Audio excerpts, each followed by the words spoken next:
Kung pag-uusapan lang rin naman ay ang nag-uumapaw na kakyutan ng mga celebrity babies ngayon sa mundo ng showbiz, ay tiyak na isa sa kinagigiliwan ng mga netizens ngayon ay ang napaka-cute na anak ng aktres at first-time mom na si Angelica Panganiban.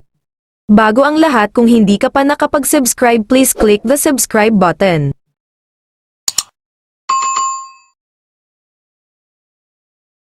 Sa taglay na kakyutan ni Baby Amila Sabin o mas kilala bilang si Baby Bean, at bilang mga first-time parents ay masayang ibinahagi ni Angelica at ng kanyang soon-to-be husband na si Greg Homan ang isa sa mahahalagang kaganapan sa buhay ng kanilang anak.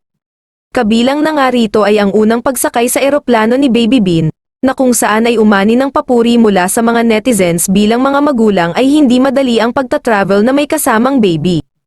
Kaya naman sa kanilang pagbabakasyon ay tila hindi umano umiyak si Baby Bean sa kanyang unang plane ride papunta sa Coron, Palawan, kaagad namang bumuhos ang maraming komento at likes sa post na ito ni Angelica.